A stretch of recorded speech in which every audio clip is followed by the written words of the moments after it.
जय जय श्री राम। जय जय सीताराम। क्या हुआ जब अचानक से अयोध्या में रामलला की मूर्ति स्थापना के दौरान प्रकट हुए साक्षात हनुमान जी महाराज। यह नज़ारा देख वहाँ पर खड़े हुए सभी लोग धन्य धन्य हो गए, सभी के रोंगटे खड़े हो गए। आज की वीडियो में एक बहुत बड़े चमत्कार की जानकारी आपको देने वाले हैं जो हाल ही में अयोध्या राम मंदिर में हुआ है। दोस्तों, आगे बढ़ने से पहले अगर आप एक सच्चे राम भक्त हैं तो वीडियो को लाइक करके कमेंट बॉक्स में जय श्री राम ज़रूर लिखें। दोस्तों, ऐसा कहा जाता है जहाँ पर भी राम कथा होती है वहाँ पर जो सबसे पहले आते हैं और कथा समाप्त होने के बाद सबसे बाद में जो जाते हैं वो हैं हमारे प्रिय हनुमान जी महाराज। यानी कि जब भी और जहाँ भी प्रभु श्री राम से जुड़ा कोई भी कार्यक्रम होता है वहाँ हनुमान जी ज़रूर होते हैं। अब आने वाले 22 जनवरी को इस देश का सबसे बड़ा दिन आने वाला है जहाँ बरसों का संघर्ष रंग लाने वाला है और हमारे कार सेवकों का बलिदान हमें भव्य राम मंदिर के रूप में हमें देखने को मिल रहा है। ऐसे में आगामी 22 जनवरी को होने वाली प्राण प्रतिष्ठा से पहले अयोध्या में कई सारे चमत्कार देखने को मिल रहे हैं। लेकिन अब जब इतना बड़ा प्राण प्रतिष्ठा का समारोह अयोध्या में होने जा रहा है तो इस बात की तो गारंटी है ही कि किसी न किसी रूप में हनुमान जी महाराज वहाँ पर मौजूद होंगे। और वहीं पर एक बड़ा चमत्कार अब अचानक से अयोध्या में देखने को मिला है। 22 जनवरी को होने वाले बहुप्रतीक्षित कार्यक्रम से पहले अयोध्या में 7 दिन के वैदिक अनुष्ठान शुरू हो गए हैं। जैसे जैसे प्राण प्रतिष्ठा का दिन नज़दीक आ रहा है राम भक्तों की उत्सुकता बढ़ रही है। करीब 500 सालों के बाद रामलला का गृह प्रवेश हुआ है। भारी सुरक्षा के बीच मूर्ति मंदिर परिसर में लाई गई। हनुमान घड़ी के सामने से सैकड़ों श्रद्धालु सड़क के दोनों तरफ खड़े हो रहे। भारी पुलिस बल और दर्जनों गाड़ियां मूर्ति वाले ट्रक के साथ चलती रहीं। मौके पर मौजूद श्रद्धालु इस मौके पर भावुक हो गए। जैसे ही मूर्ति को राम मंदिर में लाया गया सभी लोग एक स्वर में घर पहुंच गए। प्रभु श्री राम अपने आंगन में पहुंच गए। श्री राम का जय घोष करने लगे। रामलला की मूर्ति को गर्भगृह में स्थापित किए जाने की प्रक्रिया चालू है। इसी बीच अरुण योगीराज ने जो 51 इंच की मूर्ति निर्मित की है उसे मंदिर परिसर के अंदर लाया गया, जिसका वजन करीब 150 से 200 किलो है।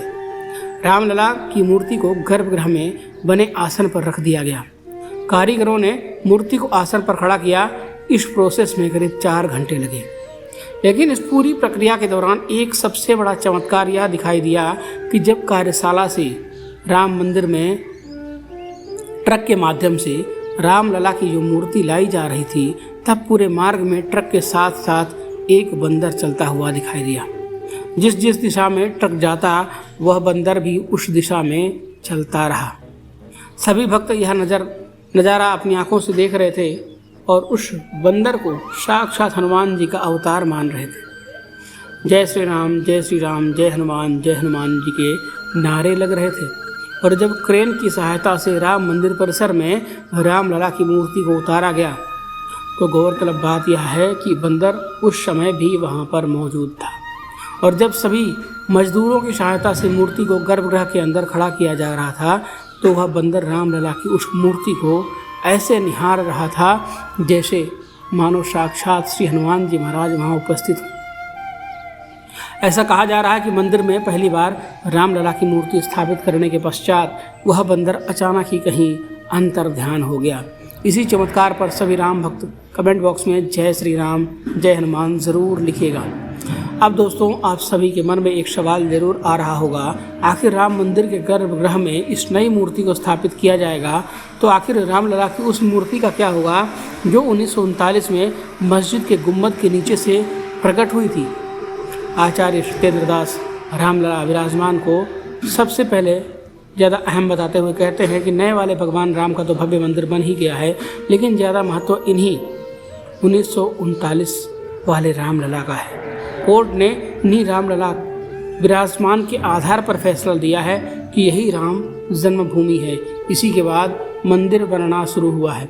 आचार्य सत्येंद्र दास बताते हैं कि जितना विवाद हुआ है और जो कोर्ट में मुकदमा लड़ा गया वह पहले से मौजूद रामलला विराजमान के नाम से लड़ा गया है। इन्हीं के नाम पर सुप्रीम कोर्ट ने हुक्मनामा दिया है। अब मंदिर बन गया है तो इसलिए जैसे रामलला विराजमान की पूजा अर्चना पहले से होती आ रही है उसी प्रकार से होती रहेगी। उनके मुताबिक जहाँ नए रामलला रखे जाएंगे वहीं पर पुराने रामलला भी रखे जाएंगे।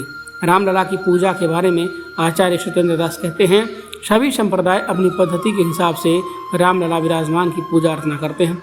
16 मंत्रों से एक वस्तु को भगवान को समर्पित किया जाता है। राम जी के साथ भरत जी, लक्ष्मण जी और शत्रुघ्न जी सभी भाइयों की पूजा होती आई है। अब जो भव्य मंदिर बना है उसी में इनकी स्थापना होगी। अयोध्या में रामलला का स्नान पूजन उज्जैन के शंख से होगा। यह शंख से लेकर श्री महाकालेश्वर मंदिर के मुख्य पुजारी पंडित घनश्याम शर्मा जी गुरुवार शाम अयोध्या के लिए रवाना हुए हैं। 22 जनवरी को प्रभु श्री राम अपने भव्य महल में विराजमान होंगे, लेकिन प्रभु राम के आने से 5 दिन पहले से ही प्राण प्रतिष्ठा की पूजा अर्चना शुरू हो गई है। लेकिन प्रभु श्री राम के भव्य महल में पहुंचने से पहले राम मंदिर परिसर में एक और अन्य बड़ा चमत्कार देखने को मिला है, जिससे काफ़ी शुभ संकेत माना जा रहा है। दरअसल एक मोर और एक मोरनी का जोड़ा देखा गया, जिसका वीडियो भी सोशल मीडिया पर जमकर वायरल हो रहा है। परिसर में मोर और मोरनी का एक जोड़ा रामलला के विराजमान होने से पहले देखा जाना दुर्लभ संयोग माना जा रहा है। धर्म के जानकार इसे शुभ समाचार बता रहे हैं। राम मंदिर प्राण प्रतिष्ठा के लिए हर तरफ जहां राम मंदिर परिसर तैयार हो रहा है, वहीं भगवान श्री राम का विग्रह आज परिसर में पहुंच रहा है। तमाम तैयारियों के बीच राम मंदिर परिसर में मोर मोरनी का जोड़ा कुतूहल का विषय बना हुआ है। विग्रह के पहले मोर मोरनी का जोड़ा परिसर में पहुंचने को लेकर शुभ माना जा रहा है। श्री राम जन्मभूमि पर नवनिर्मित दिव्य भव्य गर्भगृह में भाइयों सहित श्री रामलला सरकार के विराजमान होने से पूर्व राष्ट्रीय पक्षी मोर और मोरनी की युगल जोड़ी का दिखना संपूर्ण सनातनियों के लिए शुभ ही नहीं बल्कि उनके लिए अत्यंत शुभ सिद्ध होगा। जिनके हृदय में श्री रामलला सरकार की प्राण प्रतिष्ठा महोत्सव की प्रसन्नता व्याप्त है। भारतीय सनातन संस्कृति और इतिहास के पन्ने पलटते रहें और बार बार राम जन्मभूमि पर विध्वंस और निर्माण के साथ साथ रामलला की मूर्तियां भी बनती और बदलती रहीं।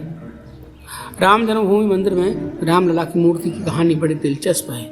आपको जानकर हैरानी होगी कि भव्य मंदिर में स्थापित हो रही रामलला की यह मूर्ति अयोध्या में राम जन्म स्थान पर स्थापित होने वाली चौथी मूर्ति होगी। आप ज़रूर जानना चाहेंगे कि रामलला की बाकी की 3 मूर्तियों का इतिहास क्या है। आगे की वीडियो हम आपको बताएंगे महाराज विक्रमादित्य से लेकर बाबर काल और तब से अब तक यानी 22 जनवरी 2024 की प्राण प्रतिष्ठा में स्थापित होने वाली रामलला की इन 4 पवित्र मूर्तियों की कहानी। पहली मूर्ति का इतिहास कहता है कि यह ऐतिहासिक मान्यता है कि प्राचीन काल में कभी अयोध्या नगरी का पुनरुद्धार उज्जैन के नरेश महाराज विक्रमादित्य ने कराया था। उन्होंने ही राम जन्मभूमि पर भव्य मंदिर बनवाया था, जो 16वीं सदी की शुरुआत में मुगलों ने जब अयोध्या पर आक्रमण किया तब राम जन्मभूमि के उस प्राचीन मंदिर में प्रभु श्री राम का जो विग्रह यानी मूर्ति स्थापित थी, उस मौजूदा समय में वह अयोध्या में ही स्वर्गद्वार मोहल्ले में स्थित महाराष्ट्रियन परंपरा के कालेरा मंदिर में आज भी विराजमान है। मान्यता है कि मुगल आक्रमण के समय तत्कालीन पुजारी ने इस विग्रह को अपमान से बचाने के लिए सरयू नदी में प्रवाहित कर दिया था, जो कि 220 साल तक सरयू की धारा में सुरक्षित रही और 18वीं शताब्दी में एक पुजारी को आए देव स्वप्न के बाद यह प्रकट हुआ कि करीब 500 साल पहले यानी करीब 1527 में जब बाबर के सिपह सलार मीर बाकी ने अयोध्या में राम जन्मभूमि पर मंदिर तोड़कर मस्जिद बनाई तो उस वक्त वहाँ महाराज विक्रमादित्य द्वारा स्थापित राम मूर्ति थी। यह मूर्ति तब टीकमगढ़ के ओरछा राजमहल में चली गई। मुगल आक्रमण से बचाने के लिए ओरछा की महारानी अयोध्या आकर यह मूर्ति ले गई। दूसरी मूर्ति का इतिहास कहता है आज़ादी के 2 साल बाद यानी साल 1939 में शुरू होता है। 22 और 23 दिसंबर 1939 की रात विवादित ढांचे में रामलला की मूर्ति देखी गई। भय प्रकट कृपाला दीन दयाला कौशल्या हितकारी भजन के शोर से पूरी अयोध्या नगरी गूंज उठी। देश में यह खबर आग की तरह फैल गई कि 22 दिसंबर 1939 की दरमियानी रात विवादित ढांचे के अंदर रामलला प्रकट हुए हैं। आसपास के कई गांवों में लोगों तक यह संदेश पहुंच गया कि रघुकुल भूषण बाल रूप में जन्मभूमि मंदिर जन्मभूमि स्थान मंदिर के गर्भगृह में पधार चुके हैं। सुबह जब पुलिस वहां पहुंची तो सैकड़ों राम भक्तों की भीड़ जमा हो चुकी थी। दोपहर तक बढ़कर करीब 500 से ज़्यादा पहुंच गई।